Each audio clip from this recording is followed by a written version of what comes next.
So welcome to నా డైరీలో ఒక పేజీ.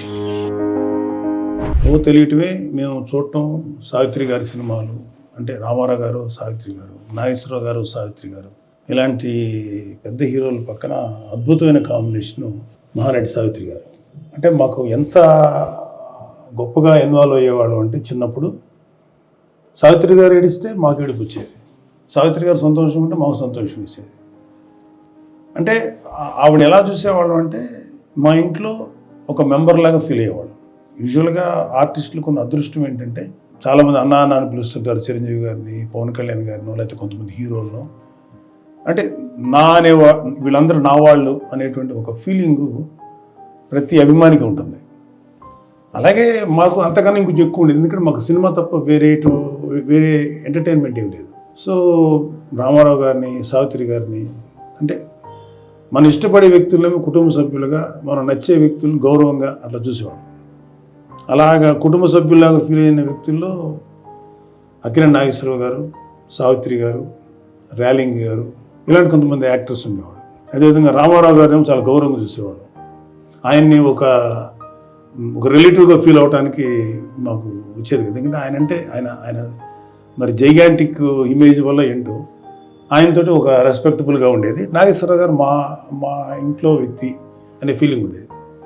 అలాంటి ఫీలింగ్లో సావిత్రి గారి మీద మాకు ఎలా ఉండేది, ఒక తల్లిలాగానో, ఒక సిస్టర్ లాగానో, లేకపోతే ఇంకా అంతకంటే ఎక్కువగా, అంటే ఆవిడ చూసినప్పుడల్లా మా ఇంటి ఆడపడుచు, మా వ్యక్తి అనేంత లవ్ ఉండేది ఆవిడ మీద. కాకపోతే నేను ఎప్పుడు కూడా ఆవిడని పర్సనల్గా ఎప్పుడు చూడలేదు. అంటే అప్పటికే ఆవిడ లెజెండ్, ఆవిడ మామూలు నటి కాదు. ఆవిడ సినిమాలు ఒకటి కాదు, రెండు కాదు. ఆవిడ చేసిన బిగినింగ్ సినిమాలు మిస్సమ్మ దగ్గర నుంచి మాయాబజారు, తర్వాత ఇక మోగ మనసులు, ఇక నేను ఎనీ ఫిలిం సావిత్రి గారు నటించిన ప్రతి సినిమా ఒక అద్భుత కళాఖండమే. ఎవరైనా సరే ఒక యాక్టింగ్లో నేర్చుకోవాలి, ఎస్పెషల్లీ ఉమెన్ అండ్ లేడీస్ ఎవరైనా సరే ఈ సినిమా ఇండస్ట్రీలో నేను నిలబడాలి అనుకున్నప్పుడు మీరు ఎన్ని యాక్టింగ్ క్లాసులకు వెళ్ళినా ఓకే, కానీ సావిత్రి గారి సినిమాలు మాత్రం ఒకటో రెండో ముందు పెట్టుకొని నెంబర్ ఆఫ్ టైమ్స్ చూడండి. ఆవిడ చేసే నటన కానీ, ఆవిడ ఇచ్చేటువంటి ఎక్స్ప్రెషన్స్ కానీ కరెక్ట్గా మనం అబ్జర్వ్ చేయగలిగితే ఆవిడే ఎన్నో అద్భుతమైనటువంటి నటనకు సంబంధించిన పాఠాలు, ఎస్పెషల్లీ ఫర్ ఉమెన్ చెప్పగలుగుతారు. ఆవిడ అంత అద్భుతమైన పెర్ఫార్మర్. ఆవిడ ఒక ఎక్స్ప్రెషన్ నుంచి కొన్ని బుక్స్ రాయగలం. ఇంకా ఆవిడ పర్ఫార్మెన్స్ మీద ఎన్ని బుక్స్ తయారవుతాయి చూడండి, అంత అద్భుతం నటి ఆవిడ. మరి ఆవిడనైతే కొన్ని సినిమాల్లో ఆవిడ చనిపోవడం చూస్తే మాత్రం చాలా బాధ వేసేది మా చిన్నప్పుడు. సరే సావిత్రి చనిపోతే ఆ సినిమాకి వెళ్ళటానికి కూడా మాకు నచ్చేది కదా, అంత ఇష్టపడేవాడు మహానటి సావిత్రి గారిని. బాగా సాడ్ ఎండింగ్ ఏంటంటే, మేము చెన్నై వెళ్ళిన కొత్తల్లో సావిత్రి గారు కోమాలో ఉన్నారు అనేది అప్పటికి తెలిసింది. ఎందుకంటే మేము సావిత్రి గారు ఉన్న టీ నగర్లో ఉండేవాళ్ళు. ఆవిడ ఉన్న వీధి వెనకాల ఇంకొక స్ట్రీట్లో మేము ఉండేవాళ్ళం. సావిత్రి గారి ఇంటికి కొంచెం దూరంలో చూసుకుంటే వెళ్ళేవాళ్ళు. అదే ఆ దూరంగా ఉన్నదే సావిత్రి గారి ఇల్లు అని. ఒక చూచాయిగా ఏంటంటే జమినీ గణేష్ గారితో విడిపోయారా, లేకపోతే జమినీ గణేష్తో కలిసి ఉన్నారా తెలియదు, కానీ మాకు ఉన్న న్యూస్ ప్రకారం అయితే జమినీ గణేష్ గారు చూసుకుంటున్నారనే ఒక మాట వచ్చింది. అది ఎంతవరకు నిజమో మేమెవరం ఇది చూడాల, వింటాం వరకే. అప్పటికే వాళ్ళిద్దరి మధ్యలో, అంటే ఆవిడ ఎండి దశకు వచ్చేటప్పటికి మరి వాళ్ళ మధ్యలో రిలేషన్షిప్ ఎలా ఉందో నాకు తెలియదు, కానీ మేము అబ్జర్వ్ చేసేవాళ్ళం. ఇది సావిత్రి గారి ఇల్లు, అదే దూరంగా సావిత్రి గారి ఇల్లు అని చూసేవాళ్ళం. అయితే దానికి ముందు, అంటే అన్నయ్య గారు సినిమా ఇండస్ట్రీకి ఎంటర్ అయిన కొత్తల్లో పునాదిరాళ్ళు అని ఒక సినిమా చేశారు. దానికి ముందు సావిత్రి గారు యాక్ట్ చేసింది గోరింటాక్ అనే సినిమా. ఆ సినిమాలో అంటే సావిత్రి గారు ఏంటంటే బిగినింగ్లో నుంచి ఆవిడ కొంచెం హెఫ్టీ పర్సనాలిటీ, లావుగా ఉండేవాళ్ళు. బిగినింగ్ సినిమాలో లావుగా ఉండేవాళ్ళు, రాను ఇంకొంచెం ఒబేస్గా తయారయ్యారు. అది ఆవిడ శరీర తత్వం. కానీ ఏ రోజు కూడా ఆవిడ అంత హెవీగా ఉన్నా సరే మా దృష్టి ఆవిడ పెర్ఫార్మెన్స్ మీద, అంటే మాలాంటి ఆవిడ అభిమానించే వాళ్ళ దృష్టి ఆవిడ పెర్ఫార్మెన్స్ మీదే ఉండేది తప్ప ఆవిడ అంత ఉందనే ఫీలింగే మాకు లేదు. మరి ఇప్పుడు ఎలాగ ఆలోచిస్తారో మాకు తెలియదు, కానీ ఆవిడ మాత్రం ఓకే, మా సిస్టరు, మా అమ్మో, ఎట్లా ఆవిడ అలాగే ఉంటారు అంతే. అంత అంటే అభిమానంగా మేము ఫీల్ అయ్యేవాళ్ళం. అటు ఎప్పుడు కూడా ఆవిడతో మాట్లాడిన అవకాశం రాలేదు, కుదరలేదు. కాకపోతే మా అన్నయ్య గారికి వచ్చింది ఒక అవకాశం. ఆ సినిమా నుంచి ఆవిడ ఆరోగ్యం క్షీణించి అంత హెవీగా ఉన్న ఆవిడ సన్నగా అయిపోవటం మొదలెట్టారు. మీకు ఎవరైనా వీలైతే గోరింటాకు సినిమా చూడండి, శోభన్ బాబు గారు యాక్ట్ చేసిన సినిమా. ఐ థింక్ సుజాత గారు దాంట్లో ఉన్నారు, హీరోయిన్ అనుకుంటా, కరెక్ట్ గుర్తులేదు.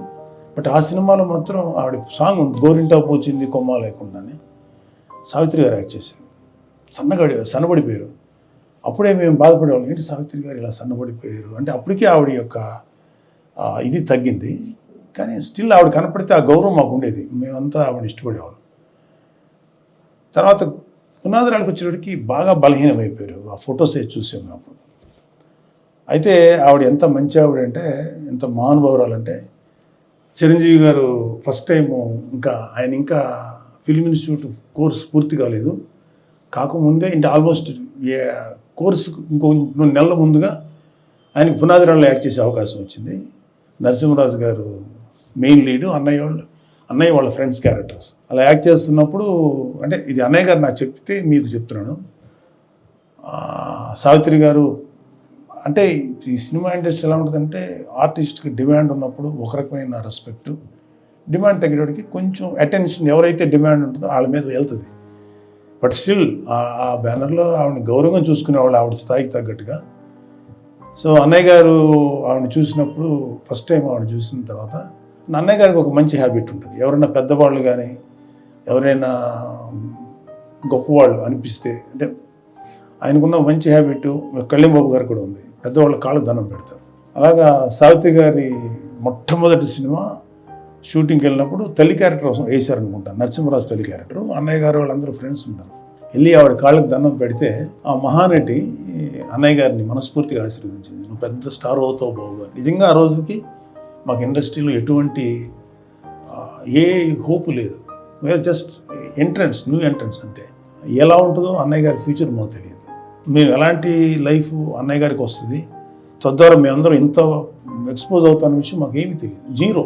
అన్నయ్య చెప్పాడు, అరే నా బాబు ఇలాగ నేను అంటే అమ్మగారు అందరూ చెప్పారు, మా అమ్మగారు అందరితో సావిత్రి గారికి ఆళ్ళదనం పెడితే ఆవిడ చాలా ప్రేమగా ఆశీర్వదించారా, బాబు మంచి ఆర్టిస్ట్ అవుతావు నువ్వు అని మనస్ఫూర్తిగా ఆశీర్వదించారని చెప్పినప్పుడు మాకేదో ఒక పిచ్చి నమ్మకం, అరే అంత మహానటి ఆశీర్వదిస్తే ఖచ్చితంగా ఏమో అన్నయ్య నువ్వేమో పెద్ద రేంజ్కి వెళ్తావేమో కదా అని, అంత మహానటి ఆశీర్వదించిందని మేము ఊరికే అనుకునేవాళ్ళం. ఆ నమ్మకం ఎంతో బ్లైండ్ నమ్మకం అన్నయ్య మీద మాకు. ఆయన మీద ఆయనకి ఎంత గొప్ప నమ్మకం, ఆయన మీద మాకు అంతకన్నా ఎక్కువ నమ్మకం ఉండేది.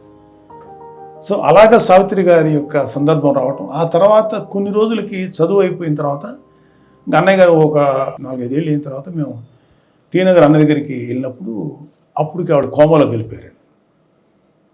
నేను ఎప్పుడు ఆవిడ చూడటానికి సాహసించలే. అది విన్నా సరే విన్నట్టుగానే ఫీల్ అయ్యేవాడు, సినిమాలో మాత్రం ఎంజాయ్ చేసేవాడు. సో ఆవిడంటే ఎంత అభిమానం ఉందంటే, నాకైతే నేను వ్యక్తిగతంగా చెప్పాల్సిన విషయం, ఆవిడంటే ఎంత అభిమానం అంటే, నాగాశ్విన్ అద్భుతంగా తెరకెక్కించినటువంటి మహాకావ్యం ఆవిడతో తీసినారు, మహానటి సావిత్రి అని. చూడాలని ఎంత కోరుకున్నా ఆవిడ ఎండ్ ఉంటుంది కదా ఖచ్చితంగా. బయోగ్రఫీ అంటే లైఫ్లో ఆ సినిమా చూడకూడదని డిసైడ్ అయ్యాను, మహానటి. ఎందుకంటే మేము లైవ్గానే ఆవిడ కోమాలు ఉన్నారన్న విషయాన్ని ఎక్కువ ఎంటర్టైన్ చేసేవాళ్ళం. ఎందుకంటే మా దృష్టిలో ఒక మహానటిగానే ఉండిపోయింది, అలా చూడదలుచుకోలేదు. తర్వాత అప్పుడప్పుడు ఆవిడ ఫొటోస్ వస్తుంటే అలా చూసి పక్కన పెట్టేసేవాళ్ళం, చూడలేకపోయేవాళ్ళం. సో అందుకని మహానటి సినిమా నేను చూడలేకపోయా. అంత అద్భుతమైన, అంటే అంత పిచ్చి ఇష్టం ఆవిడంటే మాకు. ఎలాగా చెప్పాలి ఆవిడ పెర్ఫార్మెన్స్ గురించి అంటే, మిస్సమ్మ సినిమాలో మీరు ఎవరిని చూడండి, ఏం పెర్ఫార్మెన్స్ చేస్తావిడ. బ్లైండ్ ఫెయిత్ ఉన్నటువంటి ఒక లేడీ క్యారెక్టర్ దాంట్లో మిస్సమ్మలో. అంటే బ్లైండ్గా జీసస్ క్రైస్ట్ తప్ప ఎవరు నమ్మనటువంటి ఒక క్యారెక్టర్. అలాగే దాంట్లో బిట్వీన్ రామారావు గారు ఆవిడకి మధ్యలో ఉండేటువంటి ఒక కెమిస్ట్రీ, హిలేరియస్ కామెడీ పండించారు ఆవిడ. అలాగే ఇంక అసలు మాయాబజార్కి వస్తే ఆవిడ పెర్ఫార్మెన్స్ అన్ఇమాజినబుల్ పెర్ఫార్మెన్స్.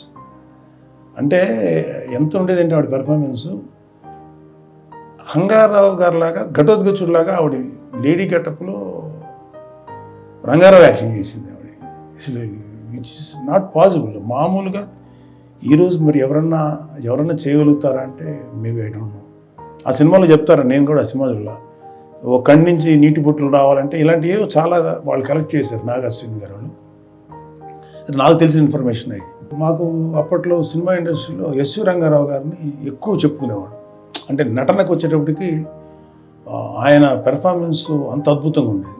అంటే ఒక పక్కన రామారావు గారు, నాగేశ్వరరావు గారు లాంటి లెజెండరీ హీరోస్ ముందు రంగారావు గారు నిలబడి వాళ్ళకి ధీటుగా యాక్ట్ చేయటం అనేది, సమ్టైమ్స్ వాళ్ళు డామినేట్ చేసే విధంగా కూడా రంగారావు గారు యాక్ట్ చేసేవాడు. అంత అద్భుతమైన పెర్ఫార్మెన్స్. ఆయన కూడా సావిత్రి గారు ఉంటే మాత్రం భయపడారు. రంగారావు గారు, రామారావు గారు, నాగేశ్వరరావు గారు అంటే ఫుల్ ఈజీతో చేసేవాడు యాక్టింగ్. ఆయన ఇంకా తిరుగులేదు ఆయన పెర్ఫార్మెన్స్కి. కానీ సీన్లో సావిత్రి గారు ఉంటే మాత్రం ఆయన ఇంకొంచెం కేర్ తీసుకునేవాడు. అంటే ఆయన నటన అంత ఆయన ఎక్స్ట్రాడినరీ పెర్ఫార్మరు. సావిత్రి గారు ఉంటే మాత్రం ఆయన కొంచెం ముందుగా వచ్చి సీన్స్ చూసుకొని చాలా జాగ్రత్తలు తీసుకునేవాడు. అంటే ఆయన అన్నమాట ఏంటంటే, నాకు ఎక్కడో ఎవరో చెప్పింది, అమ్మో అంటే వీళ్ళు ఎలా చాలా ప్రేమగా పిలుచుకునేవాళ్ళు సావిత్రి గారిని, అమ్మాయి అని. అట్లాంటి ఆప్యాయతలతో కూడినటువంటి పిలుపులు ఉండే ఆ రోజులో. బాబాయ్ గారని ఆవిడ పిలవడం ఇలాంటివి ఉండేది. అందుకని అదే అది వచ్చింది రా సావిత్రి అనే మాట ఆయన నోట్లోంచి వచ్చేది. ఆయన అనేవారు, సార్ సావిత్రి గారితో సీన్ అంటే అది వచ్చిందా, అమ్మో అది తినేస్తారు, దాని ముందు మనం చాలా జాగ్రత్త చేసుకోవాలి యాక్టింగ్ అని అంత భయపడేవాడు ఆయన రంగారావు గారు. అంటే రంగారావు గారు లాంటి మహానటుడు రామారావు గారికి, నాగేశ్వరరావు గారికి ధీటుగా యాక్ట్ చేసి ఏ రోజు భయపడిన వ్యక్తి సావిత్రి గారు సీన్లో ఉంటే మాత్రం చాలా జాగ్రత్త చేసేవాడు. అది ఆవిడ రేంజ్. ఇలాంటి చాలా సంఘటనలు ఆవిడ గురించి వినుంటాం. అలాగే ఆవిడ సంపాదించిన డబ్బు, జమినీ గణేషన్ గారితో జీవితం, సరిగ్గా కొంతకాలం ట్రావెల్ చేసి చాలా, అంటే ఒక మహానటికి, అంటే ఏదో ఒక కల్కి సినిమాలో అమితాబ్ బచ్చన్ గారి డైలాగ్ ఉంటుంది, అశ్వత్థామ డైలాగ్, కర్ణుడి గురించి మాట్లాడతా ఒక మహావీరుడికి రాకూడనటువంటి చావు కర్ణుడిది అని చెప్తాడు మాట. అదే అనిపించింది నాకు. అలాంటి మహానటికి అలా కోమాలోకి వెళ్ళిపోయి అలా ఉండి రాకూడనటువంటి డెత్. అందుకని నేను ఎంత ఇష్టపడతానంటే ఆఖరికి ఆ సినిమా కూడా చూడలేకపోయాను. అప్పుడప్పుడు సినిమాలో ఆవిడ బిట్స్ వస్తాయి కదా, అవి చూస్తాను. అంటే హ్యాపీగా ఉన్నప్పుడు చూస్తాను. టువర్డ్స్ ఎండ్ ఆవిడ పడే కష్టం మేము చూడలేకపోయాం. సో ఆవిడ మాలాంటి ఎంతోమంది వ్యక్తులు ఆవిడ మా దృష్టిపథంలో ఎప్పటికీ కూడా యాక్టింగ్లో ఆవిడ లెజెండ్.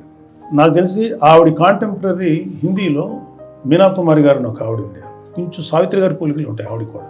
ఆవిడ పెర్ఫార్మెన్స్ ఇంచుమించు సావిత్రి గారిలో ఉండేది. కానీ మీనా కుమారి గారి సినిమాలు చూస్తే డెఫినెట్గా ఆవిడ మహానటి ఆవిడ కూడా. కానీ ఎంతైనా సరే ఒక ఎడ్జ్ సావిత్రి గారికి ఉంది. ఆ రోజుల్లో ఉన్న ఇద్దరు మహానటులు, మహానటీమణులు, సావిత్రి గారు, మీనా కుమారి గారు.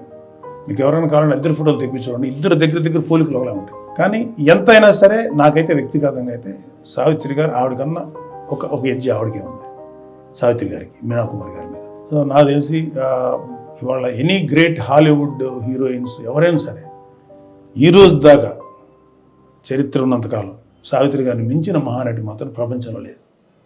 మహానటి నిజంగా. సావిత్రి గారి పిల్లలు ఎవరో చెప్తారు, విజయ్ చాముండేశ్వరి గారు ఎవరో ఉన్నారు. అంటే ఎంతమందికి, అంటే ఆవిడ లేకపోయి ఉండొచ్చు కానీ ఆవిడ లెగసీ వాళ్ళందరూ కూడా గర్వంగా చెప్పుకోవాల్సిన వ్యక్తులు వాళ్ళు. అలాగే మాలాంటి వాళ్ళు మేము గర్వంగా చెప్పుకోగలిగినటువంటి ఆ మహానటిని ఆ రోజుల్లో మేము చూసాం. ఆవిడ బతికున్నప్పుడు మేము కూడా ఆవిడ సినిమాలు చూసాం, ఆవిడని ఫాలో అయ్యామని చెప్పుకోవడానికి మాకు ఆనందంగా ఉంటుంది. సో నేనే చెప్తాను, ఇవాళ యంగ్స్టర్స్ ఎవరైనా సరే, if you want to learn acting, మీరు 100 ఫిల్మ్ స్కూల్స్లో వెళ్ళి నేర్చుకున్న ఏ యాక్టింగ్ అయినా సరే ఒక ఎత్తు.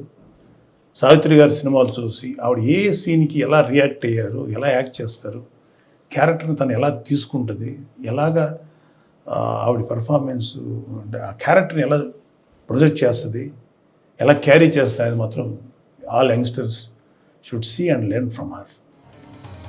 Thank you.